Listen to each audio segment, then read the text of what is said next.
Right now, I want to comment on the most hottest topic now, the most current hottest topic about our government, about PM Muhyiddin losing majority because UMNO has pulled out, because the numbers now make sense that he no longer has majority and that opposition has majority, although no particular coalition in opposition has that majority.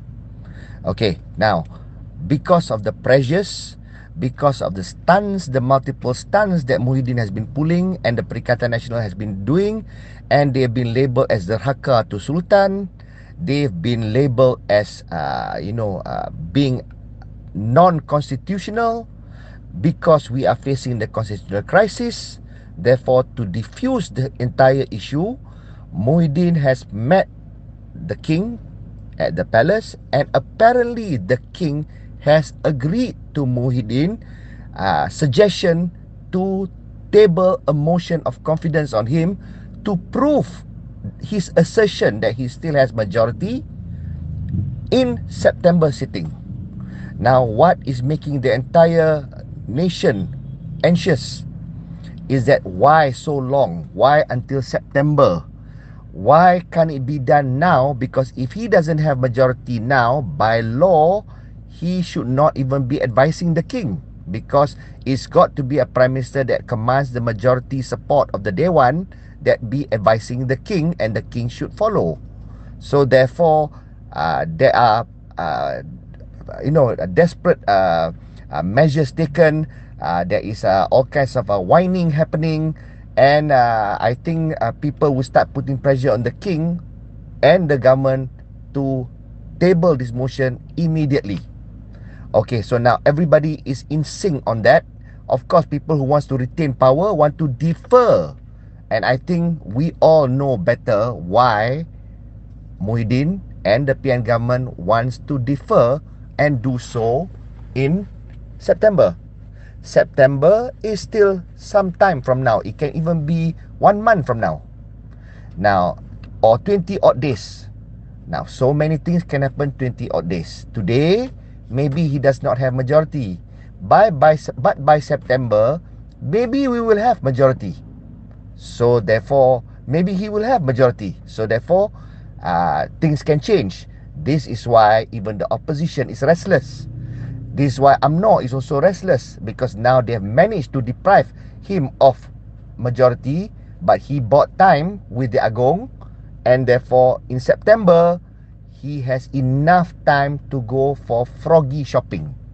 Okay, so of course that is an evil agenda that we all suspect, and I think it has begun.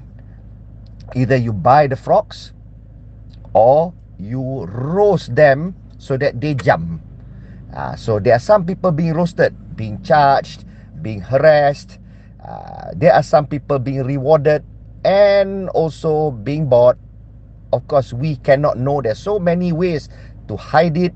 So many ways money can be put not only in that MP's account, money can put into their relatives overseas. It is not easy for it to be tracked and traced by ABCC. But know this, Malaysians. Every Malaysian who is interested in this topic is watching with really watchful eyes. People are waiting to see what surprise Muhyiddin is going to pull out of his sleeve by September. Now, I would advise even the opposition. Okay, I know opposition can't wait to become government and remove this government. But think about it. If Muhyiddin wants to buy frogs, can he buy frogs if frogs do not sell their souls? Can they or can they not? At the end of the day, which frogs he wants to buy? He will want to buy frogs that are right now in opposition. So who are the opposition frogs? Jadi sekarang ni, there are many things he can do. He can even drop court cases. He can pay money. He can do anything to entice frogs to come to his place.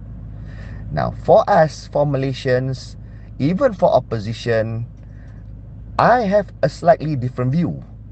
I want to tell you this. The point is, I look forward, and I think the king, kalau dia agree, if he agreed with Muhyiddin for September sitting, I think the king is astute and wise. Because know this, if Muhyiddin is voted out and a motion of no confidence is moved now, or he fails the motion of confidence now, then of course there's no government. Who will become PM? Who has majority support? There is none. So therefore, when Agong names somebody, there will be frogs or there will be lalangs that will just support this new PM. Now, when he gets that kind of support, tell me, what is the difference between that kind of support compared to Muhyiddin's kind of support that he had? Again, so many jump towards Muhyiddin. Why? Because he became the PM. There are obvious fruits and benefits. So not all MPs are noble and fighting for the rakyat. Most are rent seekers, most are leeches, most are also in it for money. So we don't know who is whom. We believe they are, what they say they are, only to find out later on they are not. So this September punya sitting gives ample time for the shopping of frogs. We are so afraid of that. But let me tell you this, that happens all the time, and we should all anticipate and look forward to that. I look forward to the purchase of frogs. Because why? Let me tell you why. I want to see which MP is going to sell their soul. If one day they suddenly decide, oh, I now want to support Muhyiddin, by September, I want to support Muhyiddin. Right now, they're against Muhyiddin. Suddenly, they want to support Muhyiddin. We know what the MP is about. We know that MP has sold their soul to the devil. This is very important, because what we don't want is a new government formed by MPs who are that kind, but we don't know who they are.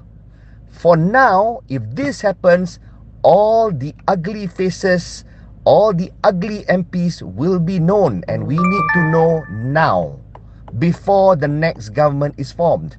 So even if Muhyiddin succeeds and retains power and become PM, let it be. Let him be PM until next GE. Because as long as he's PM, the crooks like Najib and Zahid and Rosmah will not escape, because he does not want to pander to them. That is the one thing good about Muhyiddin. But kalau dia jatuh sekarang, now Muhyiddin doesn't become PM anymore, there's a new PM, and the new PM makes the numbers, supported by what kind of MPs? We do not know whether they will sell their souls again. They can again be frog buying and hopping.